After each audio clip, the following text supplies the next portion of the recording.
Miren, es muy importante el dar a conocer cómo se presenta la ley de ingresos y el presupuesto para el año próximo. Yo quiero transmitir un mensaje a todos los mexicanos, decirles que vamos muy bien, que afortunadamente vamos a seguir garantizando el bienestar del pueblo. Y esto es posible porque nos está resultando la fórmula de acabar con la corrupción y de hacer un gobierno austero, de manera muy clara.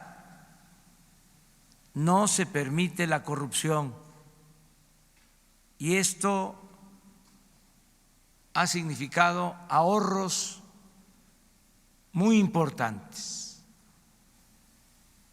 El presupuesto rinde más. Cuando hay corrupción, si se hace una obra que cuesta 100 millones, la cobran en 300 o en 500. O hay muchísimos ejemplos. Les dan los anticipos y se quedan con el anticipo y no hacen la obra. O no entregan lo que supuestamente vendieron. Entonces, vamos bien, porque ya no se va el dinero del presupuesto como era antes por el caño de la corrupción. Y vamos bien porque ya no hay lujos en el gobierno, no hay sueldos de 700,000 pesos mensuales, y ya no tiene el presidente una guardia de 8,000 elementos del Estado Mayor Presidencial. Imagínense cuánto significa esto de ahorros. Vamos bien porque ya los funcionarios públicos no viajan sin ton ni son al extranjero. Ya no hay avión presidencial. Ya no se utilizan aviones, helicópteros para el traslado de funcionarios. Usaban los aviones hasta para ir de compras y los helicópteros hasta para ir a jugar golf. Ya no hay las pensiones millonarias a los expresidentes. Ya no se destinan 6,000 millones de pesos para la atención médica a los altos funcionarios públicos. Ya no hay cajas de ahorro especial para los altos funcionarios públicos. Hay un gobierno austero porque no puede haber gobierno rico con pueblo pobre. Esta es la principal fuente de financiamiento del presupuesto, el combate a la corrupción y hacer un gobierno austero. Esto no se aplicaba antes, no está en el llamado paradigma neoliberal. Es más, si ustedes buscan en los discursos en todo el periodo neoliberal, en 36 años, van a encontrar muy pocas veces utilizada, repetida la palabra corrupción.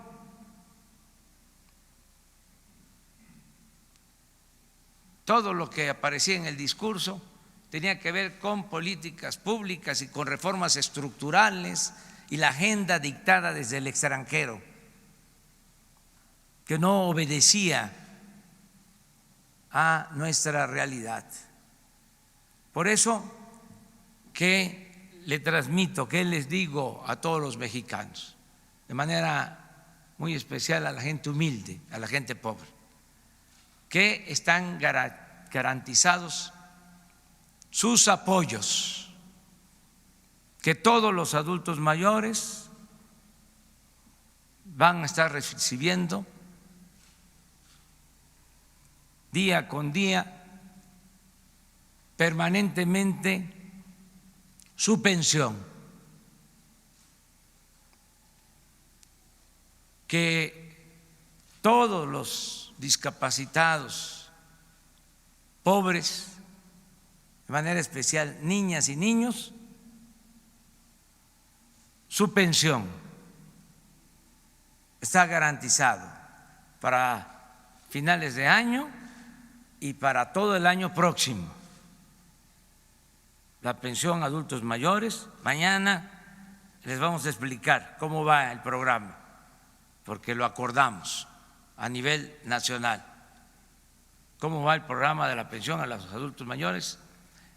Pensión para las personas con discapacidad. Se garantizó que se mantengan las becas para estudiantes pobres, se garantizó que todos los estudiantes de preparatoria tengan su beca, se garantizó que los que están estudiando en las universidades de familias humildes, de familias pobres, su beca, y se garantizó que continúe el programa de Jóvenes Construyendo el Futuro. Está garantizado también el programa, como aquí se dijo, de Sembrando Vida, y vamos de 500,000 hectáreas a 1,000,000 de hectáreas y de 200,000 empleos a 400,000 empleos en ejidos, en pequeñas propiedades. Está garantizado también el que lleguen los apoyos a los productores de manera directa, lo que era el Procampo y que ahora es Producción para el Bienestar. Están garantizadas las tandas para el bienestar, está garantizado el que no falten las medicinas, los médicos, el que se reparen y se terminen de construir centros de salud, hospitales. Está garantizado, y es un compromiso, iniciar el programa de basificación de todos los trabajadores de la salud. Para ser precisos, el presupuesto real para la Secretaría de Salud, para el sector salud, aumenta 40,000 millones de pesos. Está garantizado que no va a aumentar la deuda pública. No ha aumentado ni aumentará el año próximo. Está garantizado que no aumentan los impuestos en términos reales. No han aumentado en este año ni en el que viene.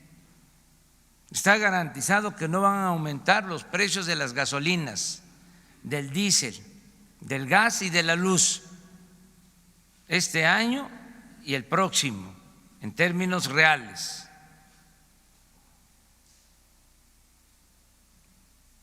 Está garantizado que vamos a mantener una política económica procurando no gastar más de lo que ingresa a la hacienda pública. Es decir, no van a haber faltantes, no va a haber déficit. Y esto nos permite que se mantenga estable el peso. En este año es de las monedas que más se han fortalecido a pesar de la falta de entendimiento entre el gobierno de Estados Unidos y el de China. Vamos también a rescatar a Pemex. Ya empezamos, ya se logró estabilizar la producción petrolera, lo que no se había logrado en 14 años. Ya se logró en 9 meses. En 14 años,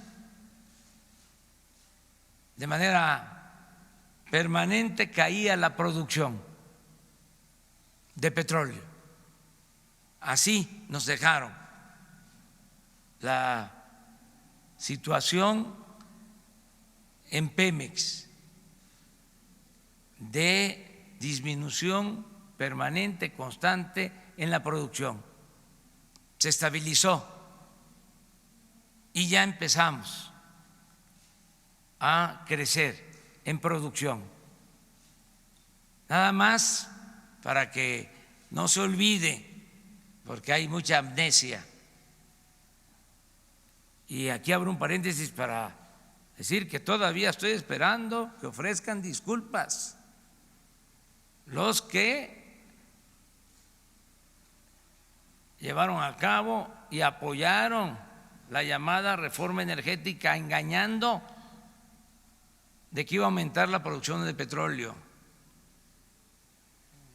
Y fue al revés, lo contrario, se cayó la producción y no solo eso, aumentó a los consumidores el precio de los combustibles. Un rotundo fracaso. Nada más para recordar, cierro el paréntesis. El año pasado, yo que trato de ser lo más objetivo posible, doy a conocer que se cayó 200,000 barriles diarios la producción petrolera, solo el año pasado. Entonces, a los que les parece que no vamos a poder, les digo, si se cayó 200,000 barriles diarios el año pasado la producción, ¿por qué nosotros, si estamos actuando con eficiencia, si no hay corrupción, si se está invirtiendo más en Pemex, no vamos a levantar el año próximo la producción en 200,000 barriles? ¿Saben qué hacían? Como lo único que les importaba eran los contratos y la corrupción, y esto nunca lo vieron las calificadoras. La mitad de la inversión en Pemex la destinaban al norte y a las aguas profundas. Y el petróleo está en tierra y en aguas someras, y es donde cuesta menos extraerlo. Pero eran las empresas contratistas y las tranzas lo que prevalecía. Pero entonces la calificación de Pemex era de 10, estaba muy bien administrado Pemex y estaba muy bien la política económica, y mucho más bien iba a estar con la reforma energética. Entonces, ¿qué le digo a la gente? Que tengan confianza, vamos bien, no van a faltar los empleos, va a haber trabajo,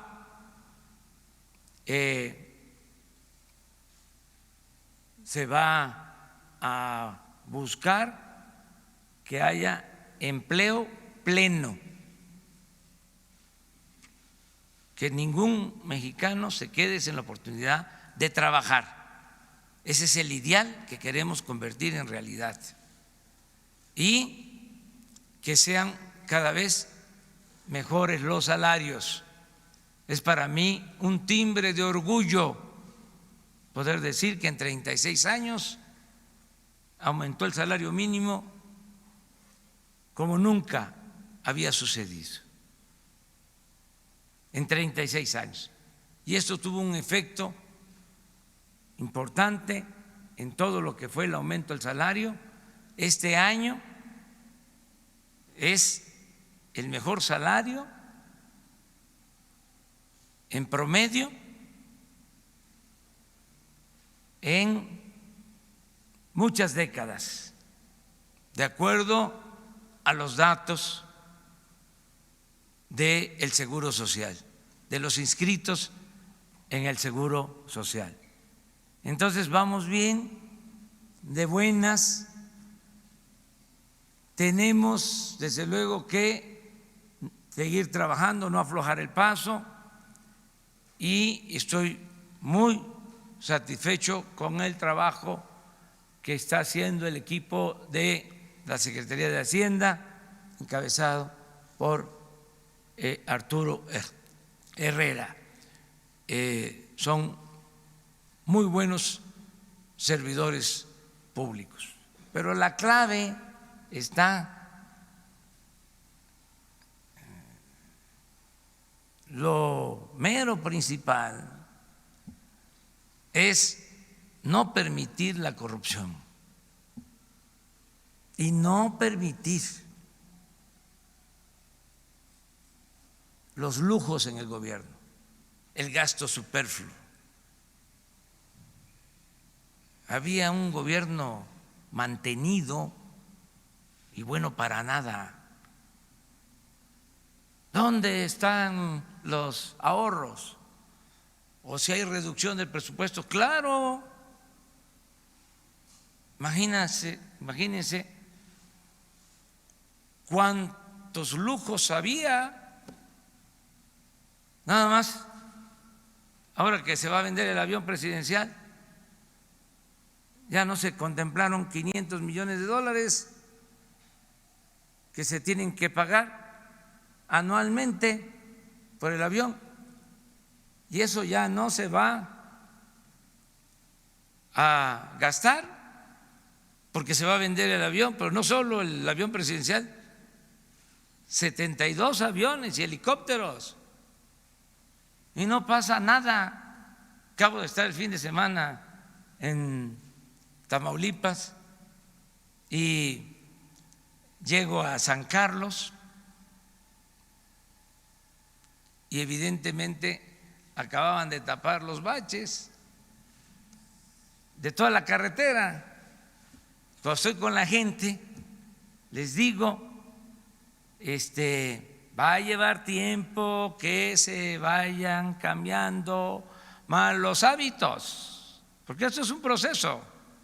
Lo importante es que ya iniciamos. Y le digo a la gente, miren lo que hicieron, como iba yo a venir, bachearon y taparon los huecos. La gente muerta de risa. Sí es cierto, ¿no? Diciendo todos. Entonces, ¿qué les dije?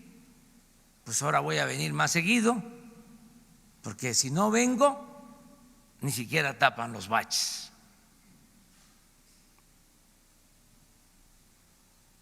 Entonces, tenemos que cambiar y se está logrando, y lo estamos logrando porque el pueblo nos está apoyando, nos está dando su respaldo, y no les gusta esto a los conservadores, pero ¿qué culpa tenemos nosotros? ellos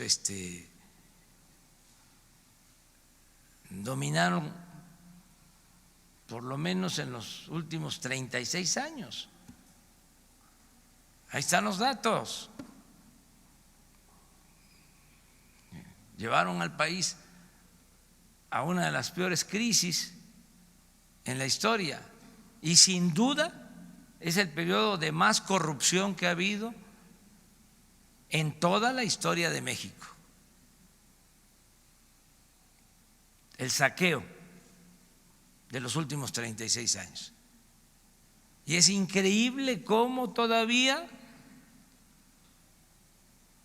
quieren que se mantenga el mismo régimen corrupto de injusticias y de privilegios, y cómo hay defensores, unos por conveniencia y otros por conservadurismo. O sea, no es que estén recibiendo algo, sino son muy reaccionarios, muy conservadores. Esto ha pasado siempre, nada más que el triunfo de la reacción en estos tiempos es moralmente imposible. Vamos muy bien, ya dedicamos toda esta mañana a tratar estos temas. Todavía falta más análisis, más debate, porque faltan pues meses. Primero se aprueba la ley de ingresos, luego el presupuesto y pues van a haber muchas opiniones, como era antes, hace poquito y durante tiempo, mucho tiempo. No solo en el sexenio pasado, en los otros habían acuerdos políticos y se hacían las bolsas, las partidas de moches. Yo repito y repito porque es muy ilustrativo. Carstens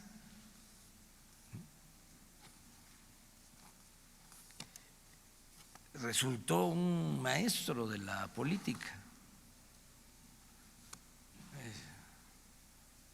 un genio de la política.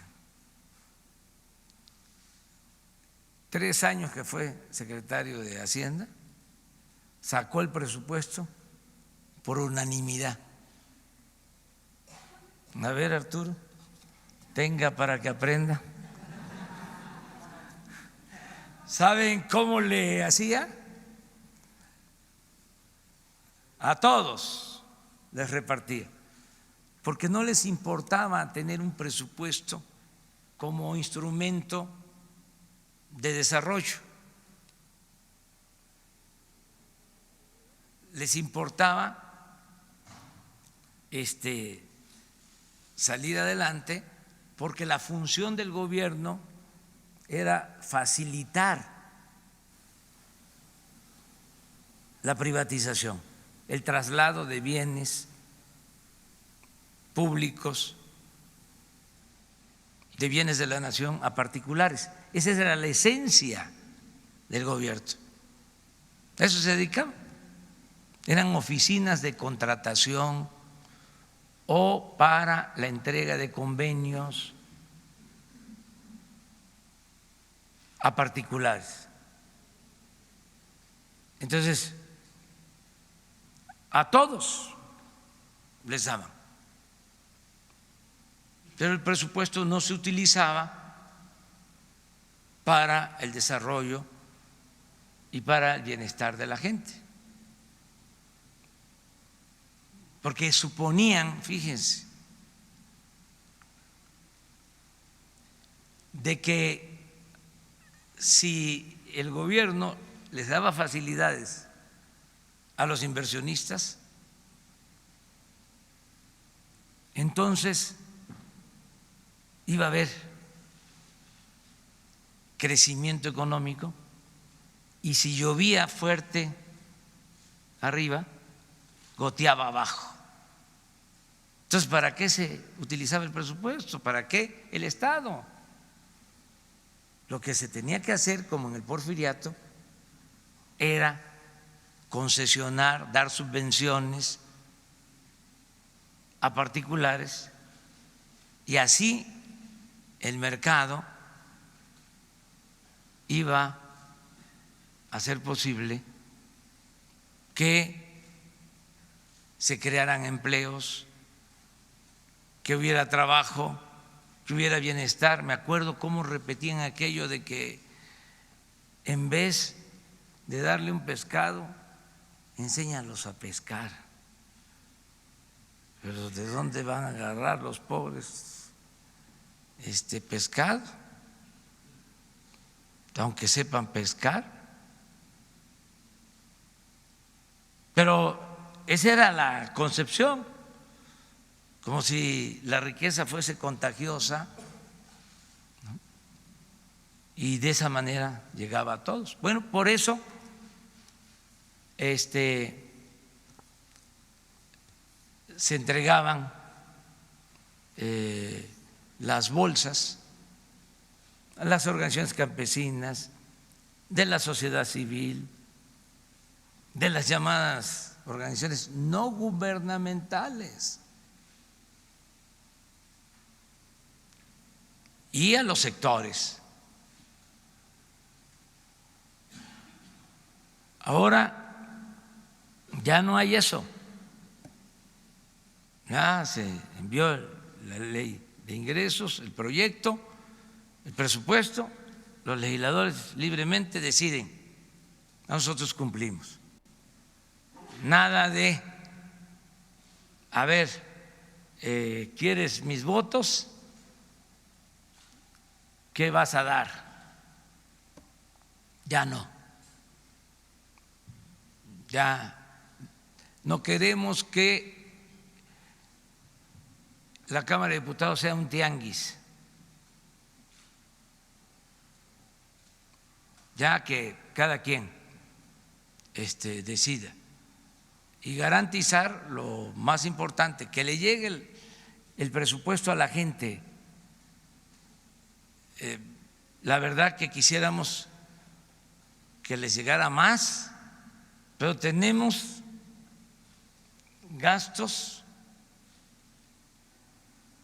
que no se pueden eliminar. Imagínense el pago de servicio de deuda, duele muchísimo. ¿Cuánto están estimando? 700,000 millones solo para el pago de intereses de la deuda. A ver cómo me explican los expertos esto. Si en los últimos tiempos, en el periodo neoliberal, se recibieron miles de millones de dólares por la venta de petróleo al extranjero, cuando estaban los precios del petróleo a $100. ¿Dónde quedó todo ese dinero? ¿Por qué creció tanto la deuda si tuvieron ingresos extraordinarios como nunca en la historia de la producción petrolera? Imagínense, $100 por barril. Y al mismo tiempo creció la deuda. Ya nada más para recordar, porque si no nos olvidamos, Fox la dejó en 1.7 billones. Calderón la aumentó a 5.2, más del 200%. Peña la dejó en 10 billones.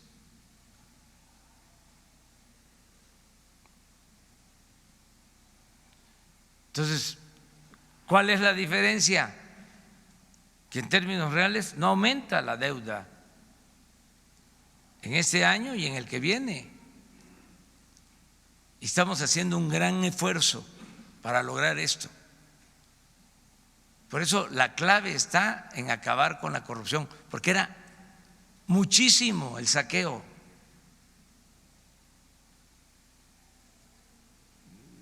Más de lo que nos podemos imaginar. Todavía me encuentro a veces opiniones, bueno, no solo opiniones, amparos de los que querían que se construyera el aeropuerto en Texcoco, aunque se hundiera. Nada más imagínense, tenían estimado 300,000 millones.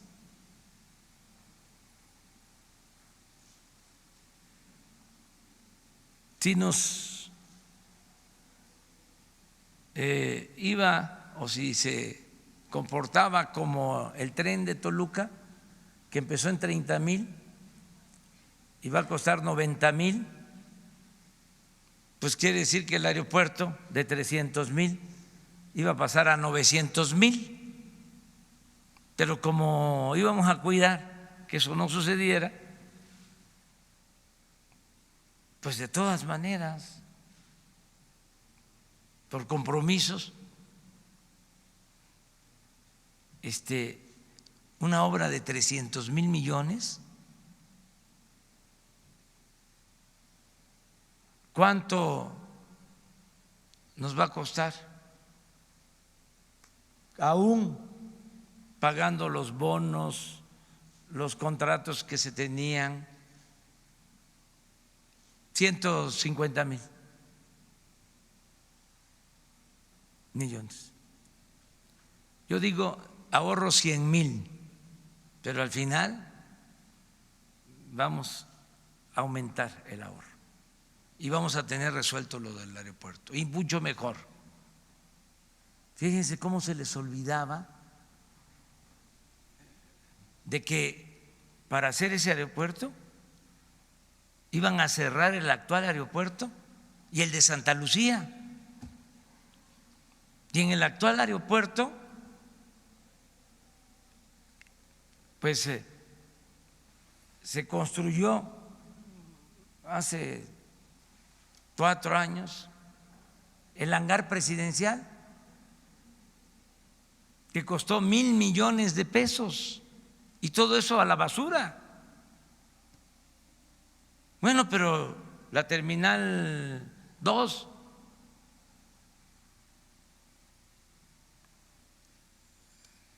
la hicieron con Calderón, la terminaron, y a la basura.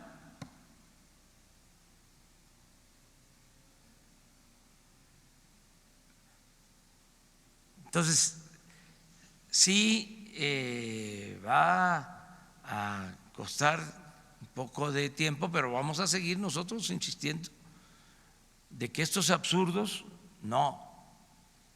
Y lo mismo de las medicinas,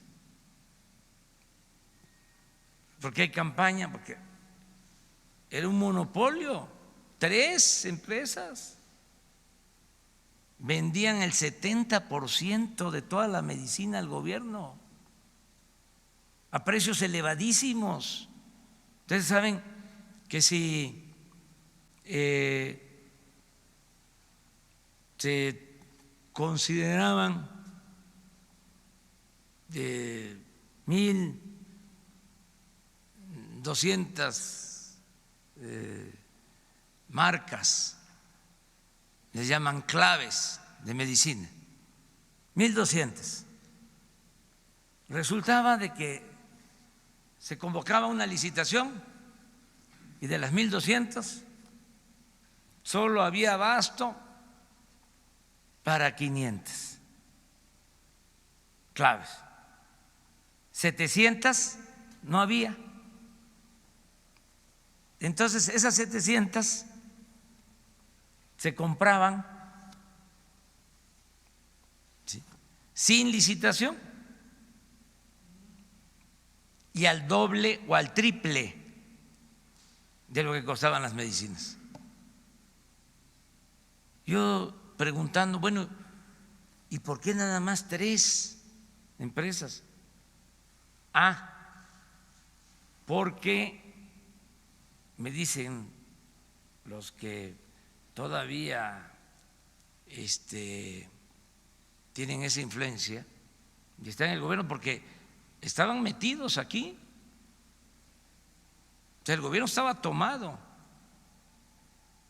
por estas empresas y por todas, no solo estas. El gobierno estaba secuestrado. Entonces tenían a su servicio a los servidores públicos. Entonces alguien me dice, es que habían 3 porque son las más fuertes y son las que aguantaban el pago demorado. Entonces, ¿cómo? O sea, que si les tardaban en pagar, esas daban los créditos. Entonces, eso ya en Hacienda se termina.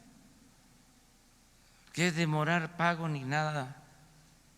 Tenemos recursos suficientes inmediatamente a pagar. Pero estamos hablando de que si fuese cierto esto, está pagando un sobreprecio por la demora del pago. O sea, todas estas irregularidades, todos estos absurdos, entonces van cambiando las cosas, vamos bien, y yo pues felicito al equipo de Hacienda. No saben, nos reunimos y trabajan mucho, me consta. A veces se quedan a dormir aquí para poder tener las cuentas claras. Y la otra recomendación es no mentir, o sea, decir las cosas como son, como están sucediendo, y son unos profesionales. Bueno, nos vemos mañana.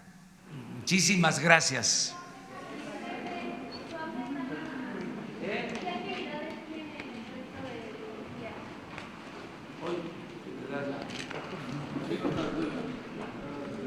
Bueno, y así